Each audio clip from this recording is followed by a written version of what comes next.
Mercy സിസ്റ്ററെ, അൽഫോൺസാമ്മയുടെ തിരുനാളിൻ്റെ മംഗളങ്ങൾ നേരുന്നു. ഈശോ ഒരുപാട് അനുഗ്രഹിച്ചു മേഴ്സി സിസ്റ്ററെ. മേഴ്സി സിസ്റ്ററിൻ്റെയൊക്കെ പ്രാർത്ഥന എന്നെ ഒരുപാട് ബ്ലസ് ചെയ്തു. ഉറപ്പായിട്ട് ഈശോയുടെ വലിയ മഹത്വത്തിന് വേണ്ടിയാണെന്ന് എനിക്കറിയാം.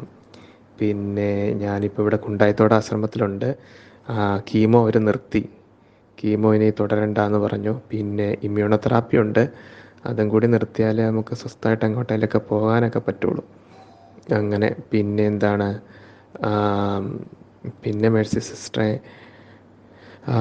ഇപ്പോൾ സുഖമായിട്ടിരിക്കുന്നു. ഈശോയുടെ കൃപയാൽ ഒത്തിരി ഈശോയുടെ അടുത്തിരിക്കാനായിട്ടൊക്കെ ഒത്തിരി സാധിക്കുന്നുണ്ട്.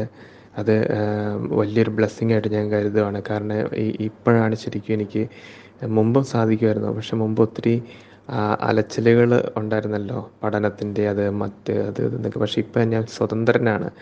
ഈശോയുടെ അടുത്ത് എനിക്ക് സ്വതന്ത്രമായിട്ടിരിക്കാനായിട്ടുള്ള വലിയൊരു അവസരം കിട്ടി. അപ്പോൾ അതെനിക്ക് എന്താ പറയുന്നത്, ഈശോയുടെ അടുത്തിരിക്കാനായിട്ടുള്ള വലിയൊരു കൃപയുടെ ഒരു സമയമായിട്ട് ഈശോ തന്നിരിക്കുന്നതായിട്ട് എനിക്കിങ്ങനെ അനുഭവപ്പെടുവാണ്. അപ്പോൾ അതിനേക്ക് ഓർത്ത് ഈശോയ്ക്ക് പ്രത്യേകമായിട്ട് നന്ദി പറയുന്നു. ഈശോ എന്നെ ഒരുപാട് സ്നേഹിക്കുന്നുണ്ടെന്ന് എനിക്ക് അറിയുന്നുണ്ട് മേഴ്സി സിസ്റ്ററെ. Thank you Mercy sister. പിന്നെ ഈശോയുടെ പദ്ധതി അനുസരിച്ച്, ഈശോയുടെ മനസ്സറിഞ്ഞ് മാത്രം മുൻപോട്ട് ജീവിക്കാനും പ്രവർത്തിക്കാനും ഒക്കെയുള്ള ഒരു കൃപയ്ക്ക് വേണ്ടി മേഴ്സി സിസ്റ്റർ പ്രാർത്ഥിക്കണം. എൻ്റെ മനസ്സിൽ അങ്ങനെയുള്ള മേഴ്സി സിസ്റ്ററെ, ഞാൻ എത്ര കാലം ജീവിക്കുന്നെന്നോ അതിനെപ്പറ്റിയൊന്നും ഞാൻ ചിന്തിക്കുന്നില്ല. പക്ഷേ എത്ര കാലം ജീവിച്ചാലും ഈശോ ആഗ്രഹിക്കുന്ന രീതിയിൽ ഓരോ നിമിഷവും എനിക്ക് ജീവിക്കണം. അങ്ങനെ ഒരു വലിയൊരു ചിന്തയിലും ആഗ്രഹത്തിലാണ് ഞാൻ ഇരിക്കുന്നത്. ഈശോയുടെ ഹിതം പൂർത്തിയാക്കി എനിക്ക് കടന്നു പോകണം. ആ ഒരു ചിന്ത മാത്രമേ ഇപ്പം എൻ്റെ മനസ്സിലുള്ളൂ. മറ്റൊന്നുമില്ല.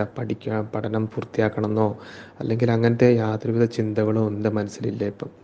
അപ്പം ഈ ഒരു കാര്യത്തിന് വേണ്ടി ഈശോ എന്താ ആഗ്രഹിക്കുന്നു എന്നുള്ളത് എനിക്കൊരു കണ്ണാടിയിൽ വ്യക്തമായി കാണുന്ന പോലെ, അല്ലെങ്കിൽ മുഖാഭിമുഖം പൗലോസലി പറയുന്ന പോലെ കാണുന്ന പോലെ എനിക്ക് ഈശോയുടെ മനസ്സറിയണം. ആ ഒരു കാര്യത്തിന് വേണ്ടി മേഴ്സി സിസ്റ്റർ പ്രത്യേകമായിട്ട് പ്രാർത്ഥിക്കണേ.